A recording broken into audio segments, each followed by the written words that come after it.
around Israel? Well, I think that the United States is really Israel's closest ally for decades, and this relationship is based on deep friendship and mutual values, basically. And the United States has supported Israel a lot, and also has helped us to establish the very good ties in the Middle East. So I'm referring to the Abraham Accords, which were brokered under President Trump in his previous term. And we think that this is very important because, again, as I have said before in the first part of this interview, that our aim is really to live in peace and harmony with all our neighbors in the region. And the help the United States gave for brokering these Abraham Accords was very important, and we really hope that these accords will be expanded to include more Arab states. And I want to say also something very interesting. You know, Arab states generally, most of them accept Israel. Okay? Yeah. The problem is with non-state organizations in the Middle East, terrorist organizations. This is the problem. But these non-state organizations, Hamas, Hezbollah, Houthis, are very strong. Okay, they are not. And again, they are supported by Iran, get ammunition and intelligence and know-how and training, etc. But Israel is enjoying very good relationship with many Arab countries, and we want this to be expanded. This is finally our long-term goal and vision in the Middle East, because there is so much that can be done together. As a team, yeah. Yeah, it's you know, the potential is huge, and the needs of the Arab states for Israeli know-how and technology are huge. I've mentioned before that this year is a year, and the year before are years of severe drought in the Middle East. There is very little rain in the taps, in the big cities in Damascus or Amman or in other places. Israel has know-how, technology to help overcome these challenges, and we are willing to give our hand and to cooperate and to work together, because we know that only by working together we will be able to face the challenges of climate change. The climate crisis is there. And you know which country in the Middle East is the only one which has enough water resources? Israel. Israel is the only country today that, despite of a drought, has efficient water resources. Not because we have big rivers or seas. No, we are a very arid state. 60% of Israel is complete desert. Nothing. Desert. But we have managed to develop ideas and mechanism to supply us with water today. We desalinate water from the sea. Most of our drinking water in the cities is coming from the sea. We have even started to send desalinated water to the Sea of Galilee, because the Sea of Galilee in the north of Israel, you know, which is very important religious site for Christians, for over 2 billion Christians around the world. This lake, the Sea of Galilee, is drying, and we are now sending water desalinated from the sea to replenish the sea. It's the first time ever in history, in human history, that we take desalinated water to fill a natural lake. And also another thing which is done in Israel, and this enables us to have water for agriculture today, is that we purify almost every drop of sewage. Every 97% of all the wastewater in Israel, you recycle. We recycle. This is a world record. And this enables us to irrigate, and to use. Half of our agriculture is irrigated. The other half is rain-fed, but these are, things which like wheat or which are not very important for the food security in Israel. But our basket of food security is supplied today by recycled and wastewater, which was treated and reused. I think this is amazing, and my wish is to see every country in the world doing the same. My wish is to see every country using its wastewater, recycling its wastewater. And for us, and this is very important, really, Charles and Solomon, this is very important. For us, there is nothing such as wastewater. There's nothing like, yes. It is a resource. You recycle every drop. Yes, it is a resource. I mean, why to pollute the environment and nature with sewage, etc., while you can treat it and reuse it again? Actually, it's very important, and you brought us back to your pet subject, and and we love it. Remember, part of also climate change is and sustainability is one of my key areas, and I love being part of the discussion. Kenya, 90% of agriculture is rain-fed. Is rain. 98%. Yeah, largely. Yeah, it's actually because there are some areas we try doing a lot of irrigation, but it's not up to standard. And now government has started doing something called Gulalna Kulalu, where they're doing some maize farming on the coastal part of Kenya. And I'm not sure that they're doing it right, or they have the requisite technology and the components that drive it forward. But how can Israel then help Kenya to achieve food security through irrigation and such form of agriculture? Okay. Just to say that Israel has been very active in the last decades in the agricultural field in Kenya. Most of the flowers sector started by Israeli companies, avocado.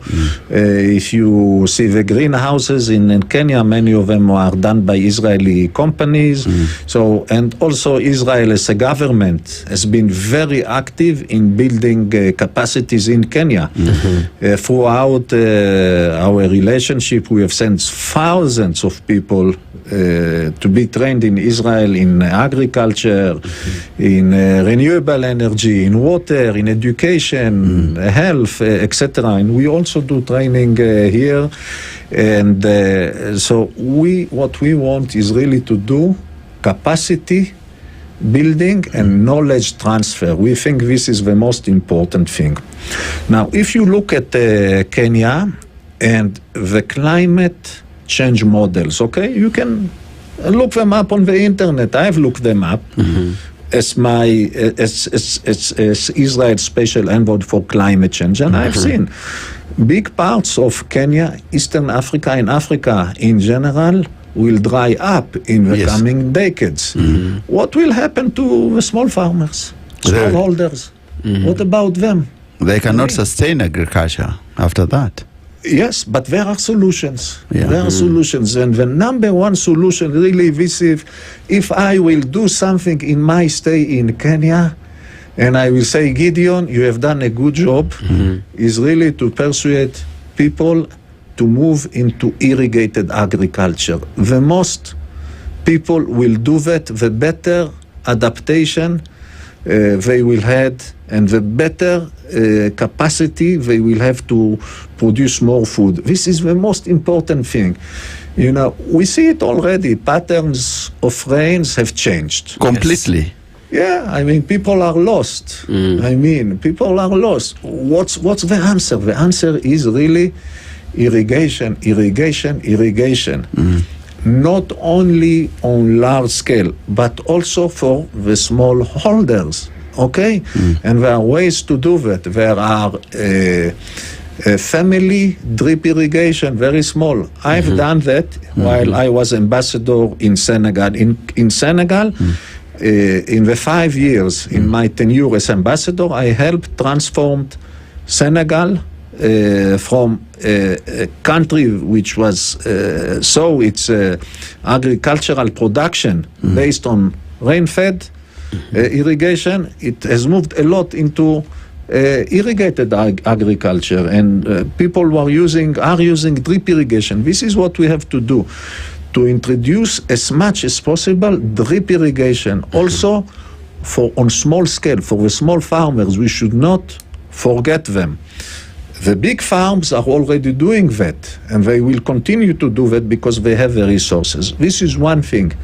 A second most important thing, in my mind, is to replenish the aquifers, okay? We must give back what we take. The water back to the aquifers. Yes, we cannot only pump water from the aquifers and think that they will not get drier or salty, or etc. And there are simple ways to, to build small barracks, layman's, or, to dig some tunnels that hold the water and help the water repenetrate the soil, not let the water run into the ocean. Exactly. Yeah. We must make sure that we give back always. We take, we give, we take, we give. So we must replenish them. And another thing, and the president has already mentioned it, it's a strategy of Kenya to plant trees. This is very important, to plant trees, because trees are creating microclimate, okay, and trees are also producing rain. So the more trees that will be planted here, the more rain there will be, and in the dry areas and the semi-dry areas, it will keep the atmosphere a bit cooler, the temperatures a bit cooler. It will enable us to sustain agriculture also in arid areas. So again, number one, to move into irrigated agriculture and not forget the smallholders. Number two, fill up the aquifers, replenish them. And number three, plant as many trees as native trees, fruit trees as possible. So, and I like your roadmap, which is a plan which is very sustainable. One of these days, we'll have a drive and show you some areas which are dry. We'll see what we can do. We'll see what we can do to change the situation. Yes. Yeah, around Kajiado there.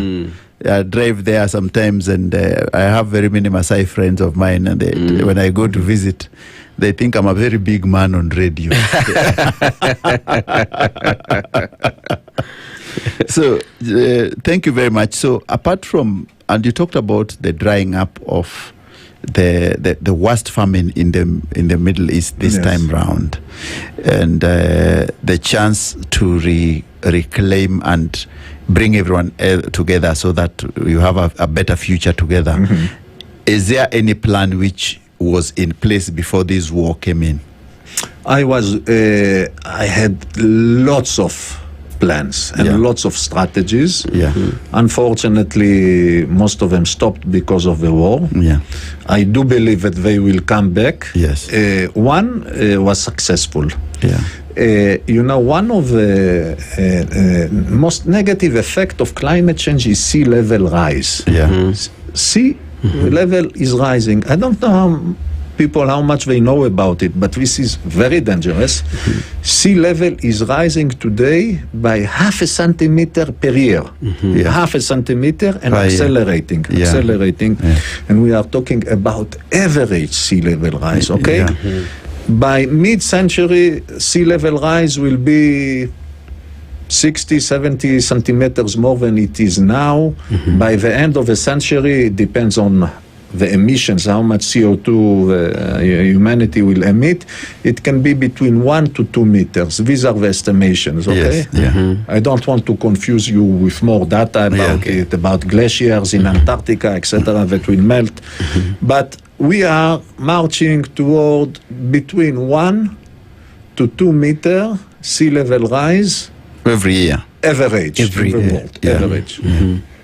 And, we live in the Mediterranean Sea. Israel is in the Mediterranean Sea.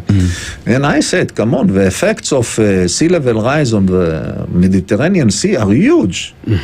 The Mediterranean Sea is a closed basin. If you can imagine the Mediterranean Sea, the map of it, you see it's closed. It has only two entrances. And yes. Near Spain and Morocco and Egypt. That's it. And the effects of sea level rise are already felt there. And I said, come on, we must have unified plan for all the countries of the Middle East to tackle sea level rise. What can we do? How can we mitigate it? How can we adapt to it? It is happening. So we must really cooperate together, and I worked very hard on that to mobilize a regional plan for sea level rise. And this summer there was a summit in Malta that brought together ministers of environment from all the Mediterranean Sea countries to deal with this issue of sea level rise. What I'm saying is that climate change is a huge challenge, but also an opportunity, okay? And it's very important that we really address both challenges, but also see the opportunities. And the opportunities are in regional cooperation, international cooperation. It also opens up lots of new technologies. Climate innovation is a huge issue. In Israel, 1 out of 6 new startups is in climate innovation, climate technologies. And it brings lots of investment to the country, it strengthens the economy, etc. And we think that Kenya can also be a leader, a regional leader in climate innovation. I read the newspapers and see the news. There are lots of good ideas here. These ideas must be supported, and so they will be scalable and reach the right people. And just 3 weeks ago, we had a delegation of 6 startups from Israel who came here, 6 climate change startups with very good solutions adapted for Kenya and for Africa, mostly in agriculture, but also in water. Just an example to illustrate, there was a startup, a company, that is doing irrigation by the moisture in the air. Interesting. You take the moisture from the air, make water of it, and use it for irrigation. This can be good for the arid areas of Kenya. And you know, it's also very important to know that the effects of climate change will be with us for decades. Okay, they will not, even if tomorrow we become net zero emitters, there is no emissions in the world, still climate change will continue. So we have to prepare and understand that preparedness for climate change is a never-ending story. And this was my message also in Israel. In Israel, I played a very central role in preparing our country for climate change. And the preparedness was done mainly by changing the mindset of people. Okay, I'll give you an example. We have talked before about sea level rise. Yes. The authority responsible for planning in Israel was authorizing construction along the shores. This is also economically very attractive areas to be near the sea, but you know, you cannot authorize construction plans if this place will be flooded, and you know for sure, because the models show you it will be flooded. So we had to do different planning and to change the set of mind of people and tell them, let's draw lines on the map, let's see how much the sea will rise, let's treat different scenarios, etc., etc. So and we have succeeded. Now it is integrated into planning in Israel. It's integrated. And now when you talk about the sea level rise, the biggest problem we have in Kenya today is ocean and rivers water rise in Kenya, and Lake Naivasha, Lake Baringo. The people who used their resorts, which are already now completely displaced, swallowed by the lake park, reclaimed by the lake. So I think the idea of having a proper preparedness of this climate change and looking at the opportunities would be fundamental in our nation. Maybe it's good to share the ideas you have so that we can also, because I have a friend of mine called Peter Meta, the owner of a crayfish camp. He's managed to now, his camp is totally taken over by the water. Yes. Yeah. Completely. How can we use that, those high level and rising of lakes, especially in water bodies? How do we utilize that and make it beneficial to the society and the community? Like, for example, like you said, places like Baringo and places just as close here like Lake Naivasha, and so many people have been displaced. How do we use that to the benefit of people and the community? I want to say that last week I've been in Naivasha. Yes. And I've seen how the lake is rising and flooding the houses. And, displacing people. My heart is with the population. Yes. The people who are losing their homes, with owners of hotels whose property is already inundated, etc. So this is, for me, is very, very sad. I'm not that familiar with the geographical situation and the conditions there, so I cannot give a precise advice on that, but there are some ways probably to stop the floods of water into the lake, or I don't know, to build some dikes to stop the water from rising.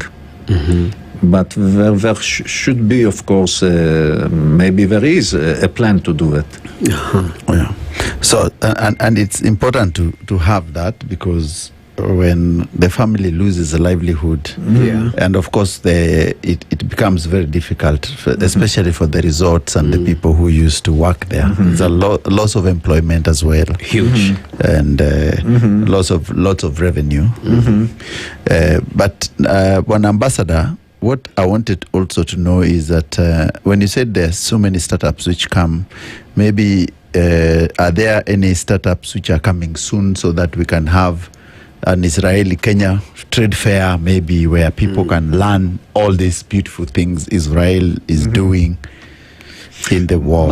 My vision, or one of my goals here as an ambassador, is really help Kenya create an innovation center for startups. In Israel, we have several of these innovation centers. We call them nurseries. It's the place, like where you do seedlings in a nursery. This is the way how you also grow startups. And to succeed in a startup, you must give it support, advice, help it raise money, etc. So I'm really looking for partners to work with and to see how we can make adaptation of the Israeli model here in Kenya. I really want to see Kenya moving in the direction of advanced technology,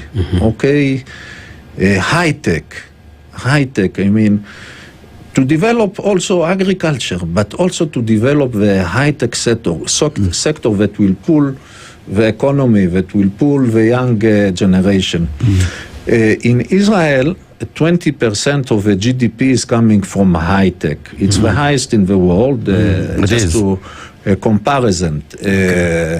In the United States, is 9% is coming from the GDP is high-tech, and the European Union, I think it's about 6%. Israel is 20%. Wow, that's high. And this is the fastest growing sector in the economy. Now, we have been in a very costly war for 2 years, and the economy continues to grow.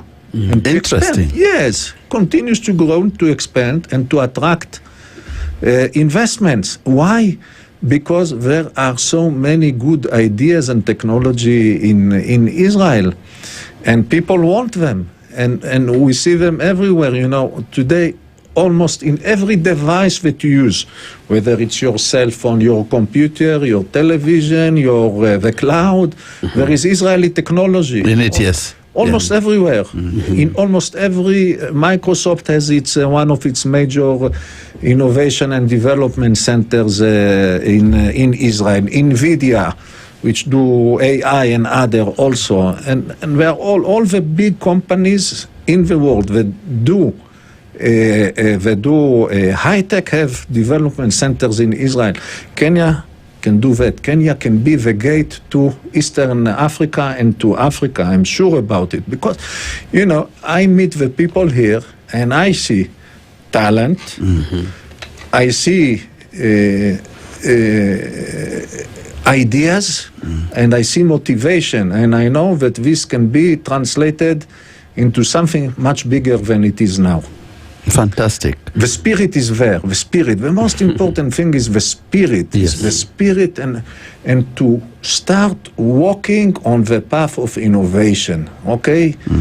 And to always think, what can I do? And even when I speak to, let's say, simple people. Okay, no one is simple, but I see people have ideas.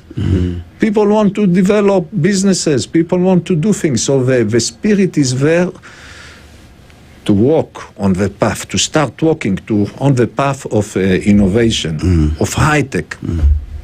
Thank you very much, Bon Ambassador.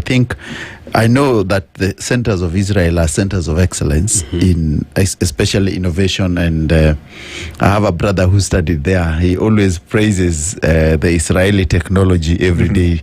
When you go to the village in Nyanza, he says, if I was in Israel, this one would have done better. I tell him, my friend, you're back in Nairobi. And in terms of even agriculture, yes. I think we have one person who from Israel. I think he also used to work at the Israel embassy. No, Gilad. We had Gilad. Gilad called me yesterday, actually. Yes. Milo. Yes. Yes.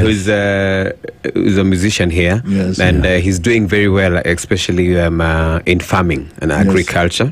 And garlic. I think he's garlic, and he's brought, I think, that kind of innovation and practice in Kenya, which is actually doing good. And I don't know, there are plans also to link up with other farmers and show them such. Yeah, I think that yes, and I think the idea is if you see something which works good, a model, to multiply it. Yes. And he is succeeding, and he's working with small farmers. He's empowering small farmers, and he has created a model which is economically sustainable. Yes. It's not charity. Yes, true. It's economically sustainable. Yes. They generate revenues. This true. is important. I think it's very good. But maybe, Bon Ambassador, as we close, I wanted you to tell us, you lived in Baghdad. When was it? Well, I didn't live in Baghdad. My mother was born in Baghdad.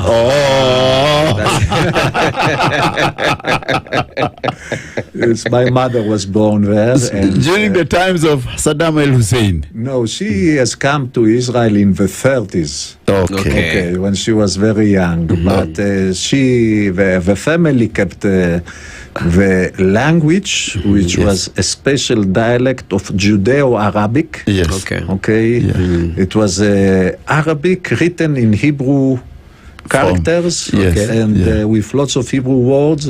So they kept their tradition. And there was in Iraq a very huge Jewish community. A big community, yes. Yeah, big. Iraq is Babylon. Yeah, it's Babylon, yeah. Babylon. Yeah. Babylon. This is where the king of Babylon conquered Judea and destroyed the Holy Temple 2,600 years ago. The Jews went to the first diaspora where?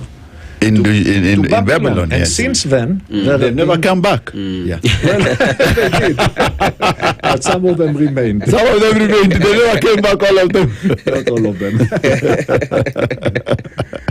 So it's interesting to know that I know, but so people who don't understand, but Iraq was part of Iran before it was carved up to Iraq, and it was the big Babylonian Empire, and the Iran was a Persian. So it's good to know. But Ambassador, maybe have you enjoyed your stay in Kenya now? Very much. What are your favorite meals? What are you enjoying coming from West Africa? When I think there's so much pepper there. I don't know. What are you enjoying here? Well, I enjoy chapati, sukumu wiki. I'm vegetarian, so I enjoy basically the good vegetarian food. Yes. The ananas, mananasi, avocado, these kinds of things. Yeah, very nice. Yes. Very nice. No, I really ninapenda Kenya sana. Ninapenda wa Kenya. Ninapenda culture wa Kenya ya lugha ya Kiswahili. Yes. And I really hope to be a friend of yours here in Kenya and to work together, because finally the world is one. It's one. Actually. And we are united under one God and one earth. Yes. And we must work together and live together. Pamoja. Lazima kuenda mbele Pamoja. pamoja. Hatua kwa hatua, lakini pamoja. Karibu sana Bwana Ambassador kwa mambo hayo matamu mazuri. Lakini lazima tukupeleke Masai huko kwa kulima huko. Okay. With pleasure. Lazima tuende huko. Lazima. So are you also extending an invitation to Kenyans to visit Israel? Probably they would love to know what will they learn even for a simple visit. So there is a lot to be learned in Israel. Yeah. Technology, agriculture, innovation, startups.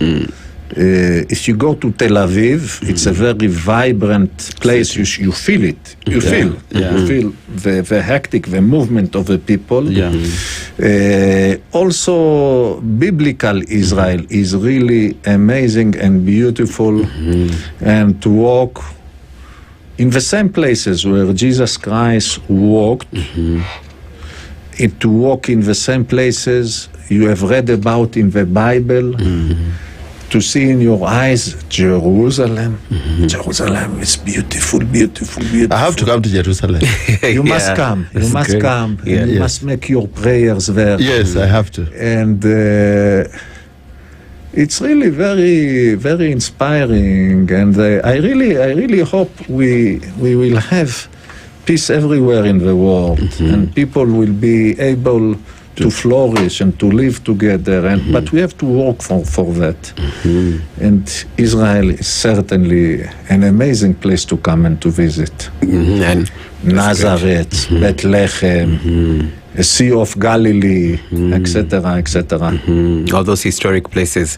Because I remember there's a time even President Ruto had taken a photo when he visited Israel, and he went to the religious places. The wall of Jerusalem to pray. To pray. And before that, I think what people used to know about Israel was basically about your tight security and and a very good protection and training that comes from there, especially for the military and bases like that. So it's really encouraging to hear that even when Kenyans visit Israel, there's so many places to go see and so much to learn about. And to be inspired. And to be inspired as well. That's great. For us, being inspired is very key, because it's a wonderful space and a wonderful place, and it's good to travel and to learn and to see what Israel has done. What shocks me is that the food security in Israel, yet 60% of it is dry. It's dry. That is absolutely It's amazing. It's amazing. And for me, someone who really follows climate change and sustainability, I always think that my dream is to go and see what we can do, and we can do with this area of land east of our side where it's very dry, and we need to empower people. We need to empower the Kenyans around there, also to impart them with knowledge to do agriculture which is more sustainable. Because in a year or two, in a year to come, I know 50% of Maasai cows will die because of the rain patterns have changed. And it is sad, every 2 years we undergo where these guys have to lose a lot of animals. That now they're coming even because to the they don't city. have grazing areas. They're coming to graze animals in the city. And it's very interesting that he has said that. That moment that you have been here, on a scale of 1 to 10, how is Kenya faring in terms of utilizing the climate and the effects of climate change and everything that is happening? What can you say? What's the state of Kenya? Where do you place it? I can humbly say that I cannot judge. Only being 3 months. But based off my previous experience and also the way, I've traveled only a little bit, but from what I see and what I know is the 3 issues that I've mentioned before. Move as much as possible into irrigated agriculture in order to ensure food security. Also, when there is little rain or rain patterns are shifting, and try to use drip irrigation, because drip irrigation is the most efficient way to irrigate. It uses 50% less water than flood irrigation and increase twice the crop compared to flooding the area. So irrigation, then replenishing of the aquifers. What we take from the soil, we have to bring it back. And there are simple ways to do that. And number 3, plant as many trees as possible. This is the strategy. The strategy is, the main columns of the strategy. Indigenous trees, fruit trees, trees that will give us more rain, will calm the temperatures, will give us shade, will give us food. This is what we need. All right. Thank you very, very much, Bwana Ambassador. We appreciate your time for coming to the studio today and to share with us those great insights on the Spice Drive, the show that brings to you heavy conversations, beautiful narratives, and also now you understand what's happening in the Middle East and, of course, or the climate change. Ambassador is Gideon Behar, who has been here with us this afternoon. Anaongea Kiswahili kizuri sana kwa miezi mitatu ambaye amekuwa hapa Nairobi. Wananchi wa Kenya, tumkaribishe ndugu huyu, atakuwa Mswahili kabisa. Amen. Are you working on a Swahili name? Tuonana tena. Thank you very much for coming for Spice Drive. We really appreciate you, Bwana Ambassador. Asante sana, Mungu akubariki. And we continue with our program. And now